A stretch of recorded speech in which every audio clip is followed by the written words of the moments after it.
What's up, legends? Welcome to all of you on Hustle Spine Book Club. Today, we are going to talk about the book Think Less, Do More by Peter Hollins. Many times, we are not even able to start a task because we feel that we should do it in a perfect way.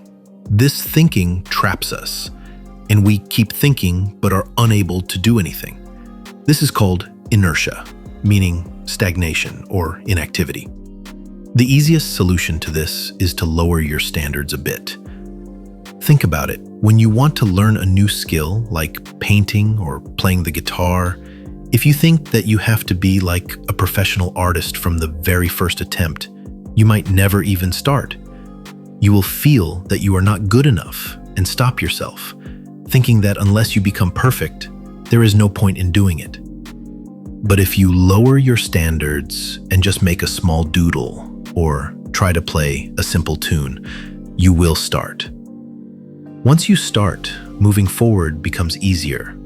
Similarly, when we think about a big task, it feels so overwhelming that we can't even work on it. Suppose you have to write a 10-page report, and you are thinking that it has to be perfect.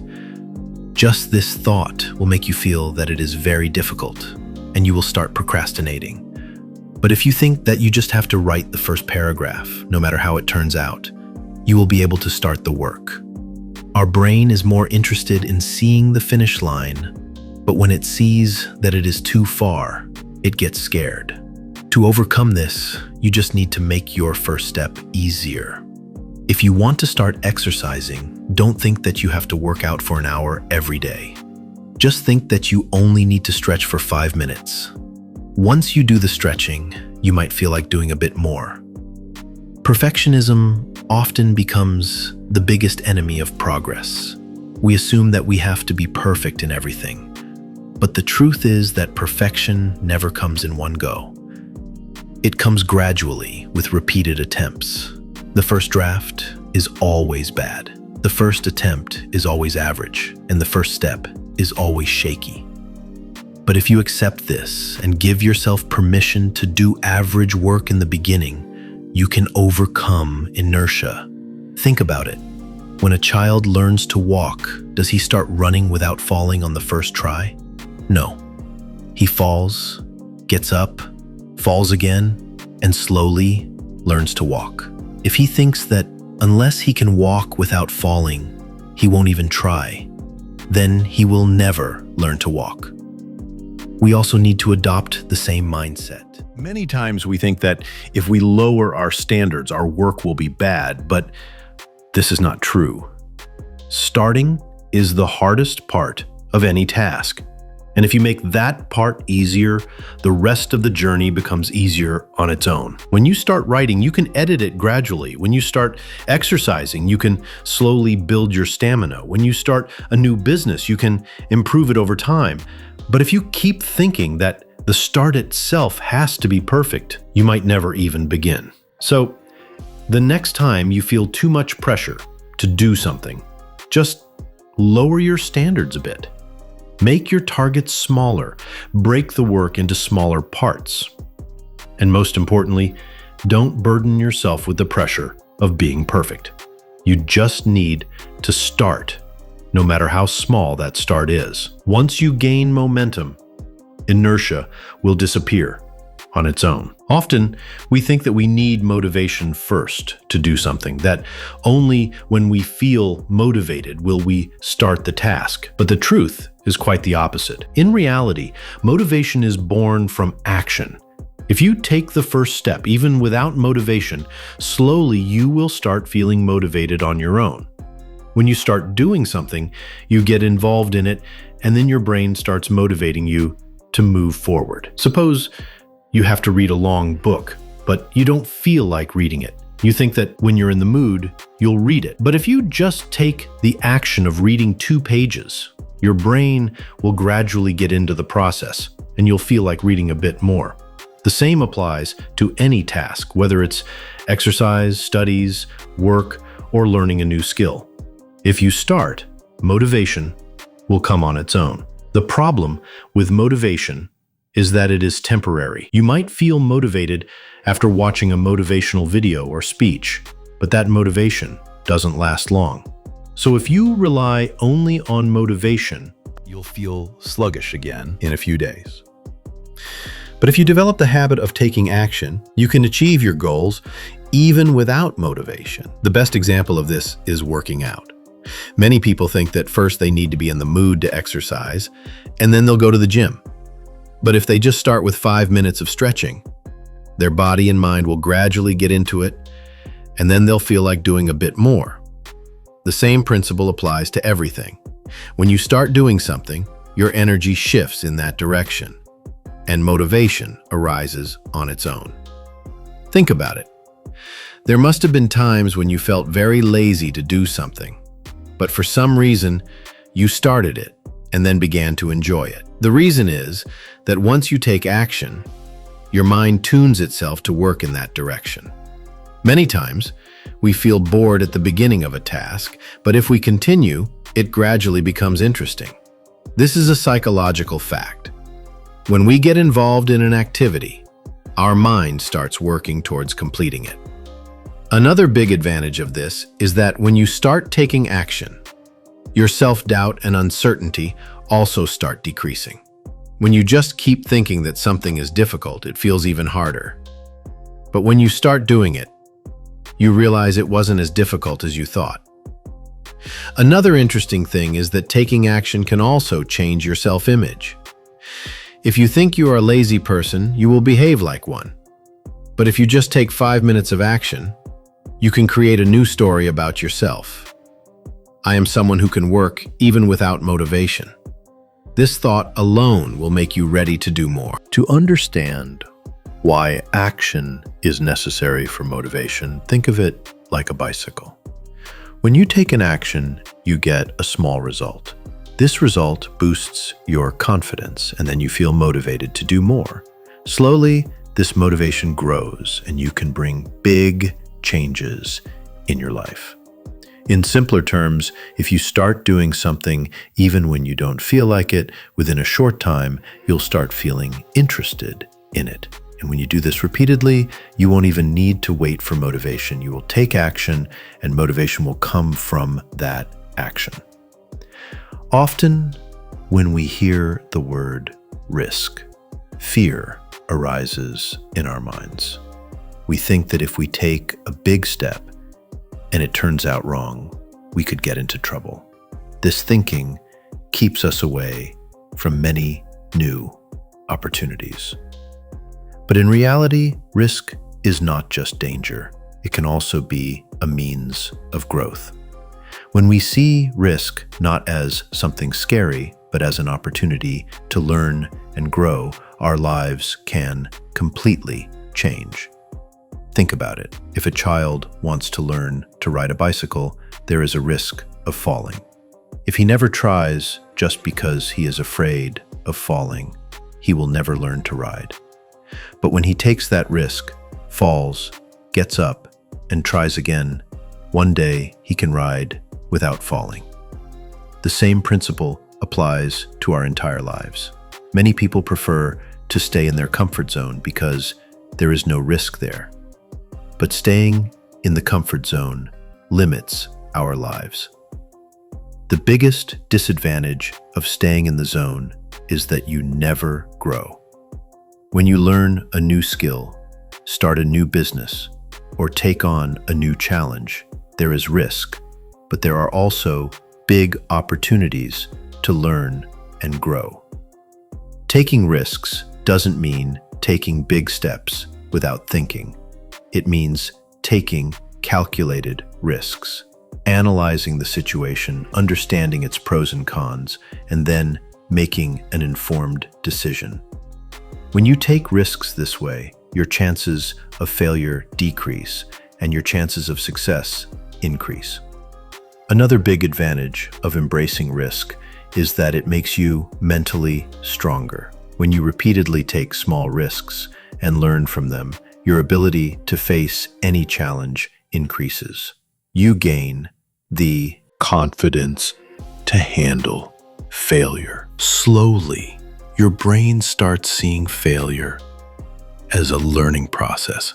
rather than something to fear. If you look at your professional life, all the big entrepreneurs or leaders have taken some big risks at some point. If they had been afraid to take risks, they probably wouldn't have reached where they are today. Steve Jobs took risks and created Apple. Elon Musk took risks and built companies like Tesla and SpaceX. Behind every big success, there is some risk. Similarly, in our personal lives, if we always try to play safe, we will never reach our full potential. If someone is afraid to express their feelings because of the risk of rejection, they will never be able to express them. But if they take the risk, they will either succeed or learn something new from the rejection and move forward. Taking risks doesn't always mean you will win. Sometimes you will fail, but these failures will teach you how to do things better next time. All the successful people in the world have failed many times, but they learned from each failure and did better the next time. If you are afraid of risks, first change your mindset.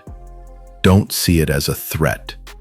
See it as an opportunity. Whenever you get a new opportunity, don't just think about what could go wrong. Also think about how much you could gain if it goes right. This habit of thinking will make you proactive, and you will be able to grab more opportunities in your life. Another benefit of taking risks is that it improves your creativity and problem-solving skills. When you accept a new challenge, you have to step out of your comfort zone and find new solutions. This enhances your thinking ability and makes you feel more confident. So the next time you face an opportunity that involves risk, don't reject it just out of fear. Analyze it carefully, and if you feel the risk is worth taking, go for it.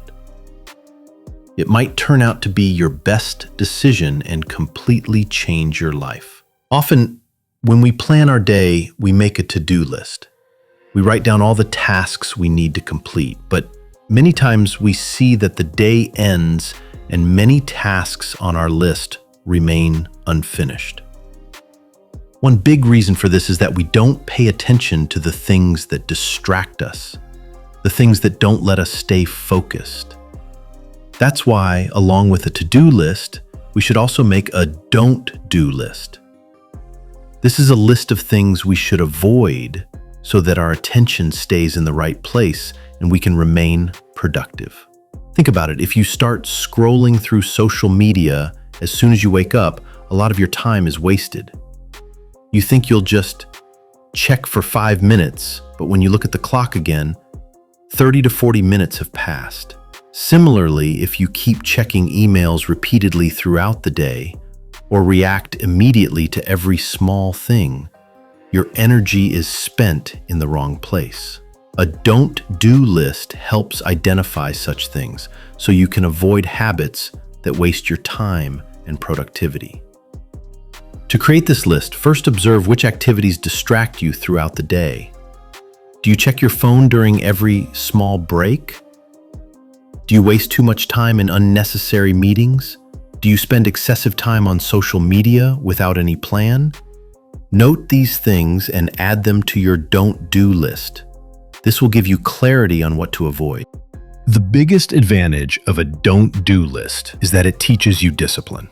When you know what not to do, you can focus more on your important tasks. Suppose your list says, I will not use social media before 10 a.m. Then, whenever you feel like picking up your phone to check Instagram or Twitter, your list will remind you that it's not a priority. Gradually, this will become a habit, and your productivity will increase. Many people think that success comes only from hard work, but in reality, working smart is more important. If you use your time wisely, instead of just staying busy, you can achieve more in less time. A don't-do list helps you understand which tasks are just wasting your time, so you can direct your energy in the right direction.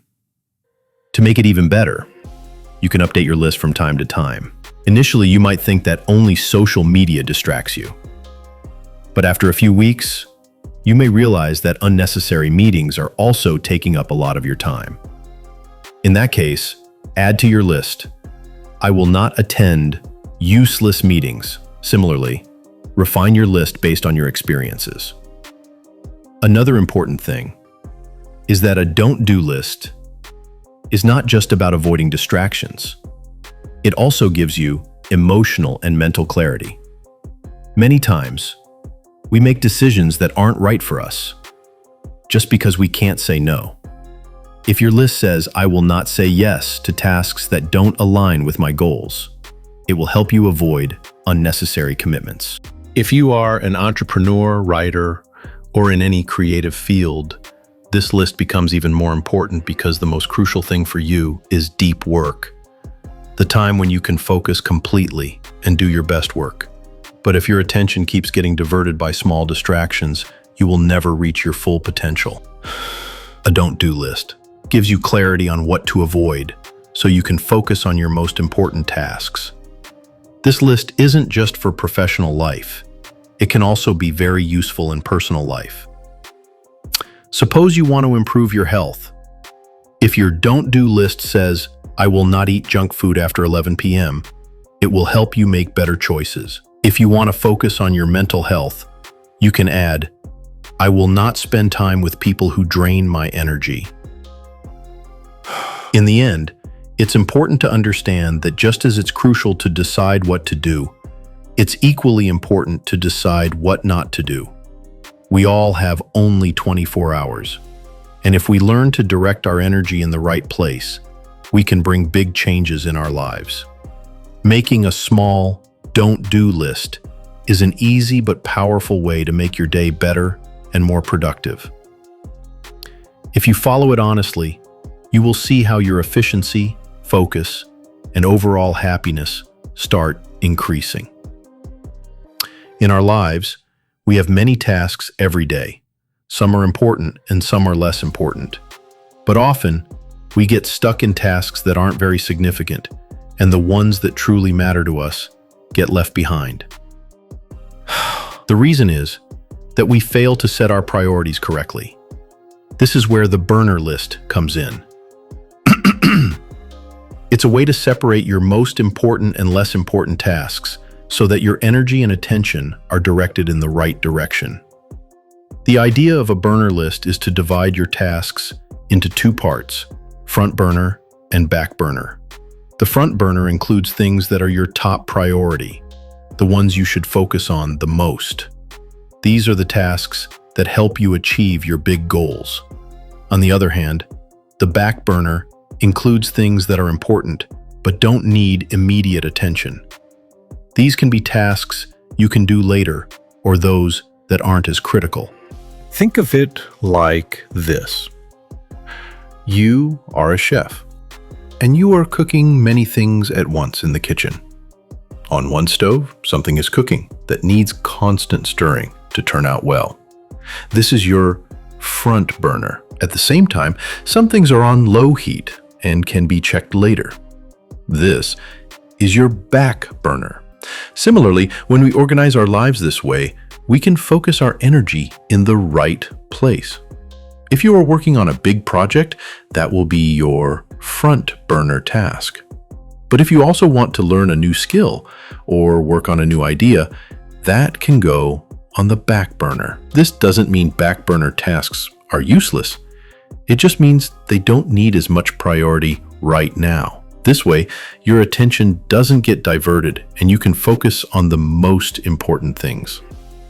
The biggest advantage of adopting a burner list is that it makes decision-making easier.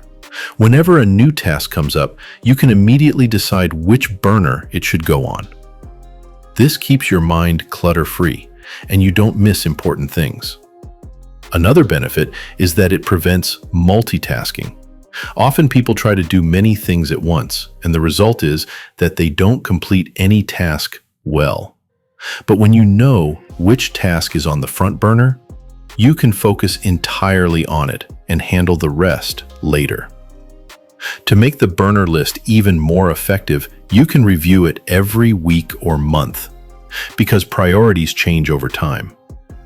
A task that is on the back burner today might need to be moved to the front burner in a few weeks. so it's important to update it regularly. This system not only increases your productivity, but also gives you mental clarity. When your mind isn't constantly stuck thinking about what to do next, you can focus better. You can also use this system for small daily decisions. For example, if you want to focus on fitness, keep it on the front burner. If you want to read a new book but don't have time right now, you can put it on the back burner. This method is also very useful in professional life. Suppose you are an entrepreneur and you have many ideas, but it's not possible to work on all of them at once.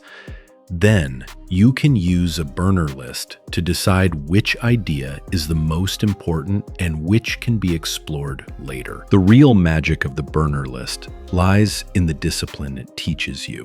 It helps you understand that not every task is equally important, and if you try to focus on everything at once, nothing will be completed well.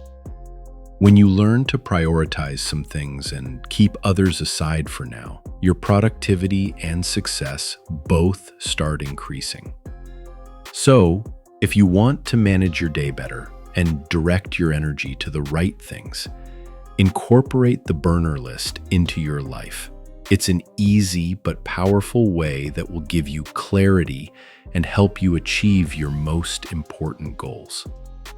In our lives, we have to make many decisions every day, some small, some big. Sometimes we overthink even the smallest decisions so much that our brain gets tired, and we don't have the energy left to make big decisions.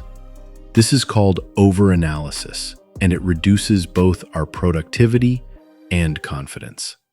The best solution to this is adopting the superstructure decision model. This is a structured way to make quick and correct decisions without getting stuck in overthinking. Think about it. If every time you have to decide what to wear in the morning, what to have for breakfast, or which email to reply to first, your brain will get stuck in these small decisions. This is why many successful people simplify their daily decisions. For example, Steve Jobs and Mark Zuckerberg always wore the same type of clothes so they wouldn't have to decide about it every day. Similarly, if you adopt a structured decision-making framework, your brain can focus on more important things. The superstructured decision model means having a predefined system that helps you decide how to make which decision. This way, you will spend less time thinking, and your choices will align with your goals. This model is especially beneficial for people who often suffer from decision paralysis, when there are too many options and we can't decide which one is right. The first step in adopting this model is to decide which types of decisions you can automate. For example, if you spend time every day thinking whether to go to the gym or not, automate it. Fix certain days of the week to go, no matter what. This way, you won't have to make this decision daily. The second step is to set decision-making criteria. Whenever you have to make a big decision, you should have some predefined questions to help you choose the right option. For example, does this decision align with my long-term goals? Will it direct my time and energy in the right direction? If I make the wrong decision, when you have these predefined filters, you can make the right decisions without overthinking. The third step is to learn from past decisions. If you made a wrong decision earlier, analyze where the mistake was and how you can avoid it next time. This will improve your decision-making ability, and you will make more confident choices in the future. This model not only increases your speed, but also enhances your mental clarity. When you start making decisions based on a structured process instead of overthinking, your mind stays more relaxed and stress reduces. The superstructured decision model also protects you from distractions. When you have a system, you don't pay excessive attention to small things and focus only on what matters most. This makes you more productive and efficient. If you want to adopt this model in your professional life, you can categorize your work decisions: urgent tasks, important but non-urgent tasks, and completely avoidable tasks. This will help you immediately understand what to prioritize and what to skip. You can also use it in personal life.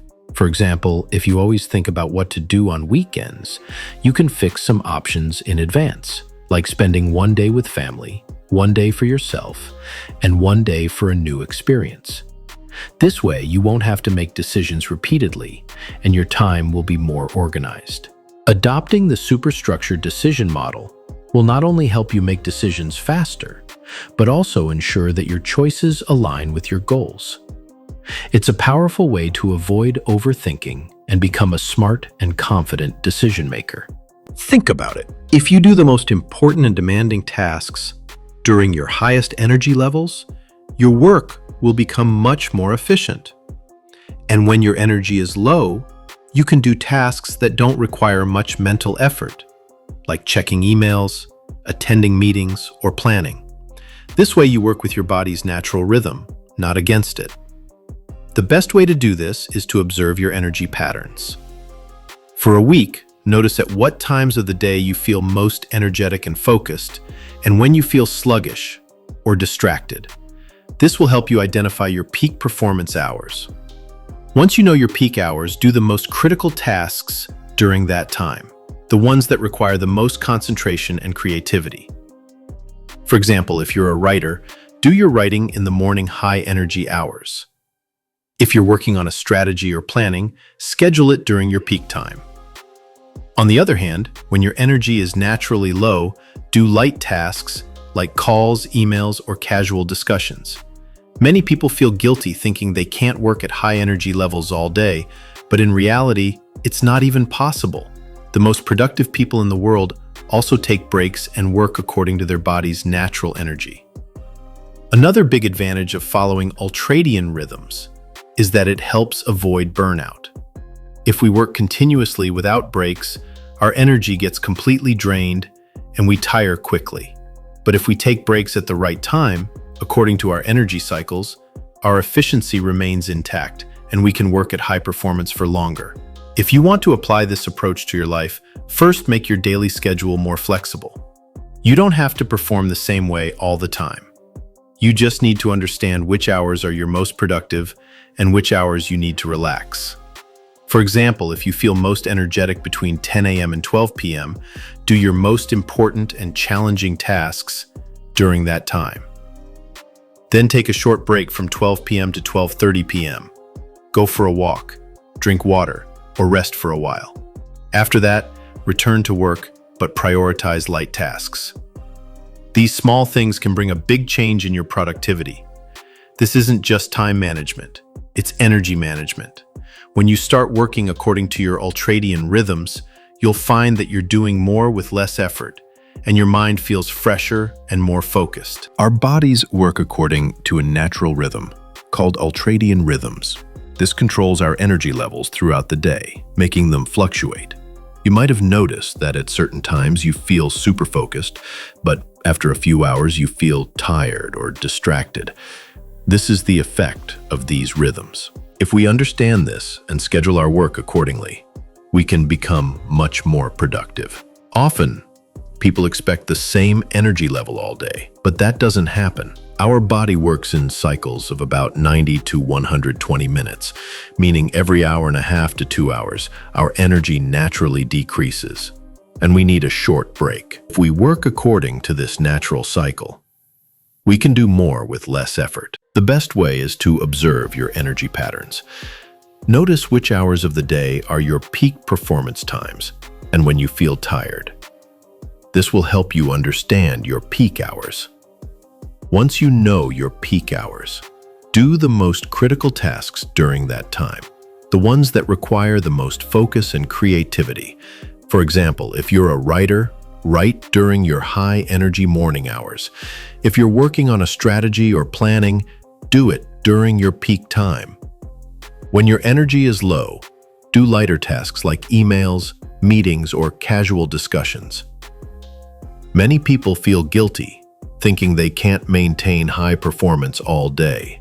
But working smart means working with your body's rhythm, not against it. The most productive people in the world also take breaks and do the right tasks at the right time. Another big advantage of this is that it helps avoid burnout. If you work nonstop for long periods, your energy gets depleted quickly. But if you follow ultradian cycles and take breaks at the right time, you remain efficient. If you want to apply this to your life, stop rigid timetables and understand your natural rhythms. When you're in high energy mode, do challenging tasks, and when energy is low, do light tasks. Taking 30-minute short breaks also helps maintain focus and efficiency. This is energy management, not just time management. When you start working according to your ultradian rhythms, you'll find that you're achieving more with less effort, and your mind feels fresher and more focused. So friends, this was our book summary for today. How did you like it? Do let us know by commenting, and thank you for listening to the summary till the end. If this book inspired you, happy, you can get your own copy, thoughtful, link in the description. Excited? Subscribe now for more life-changing book summaries.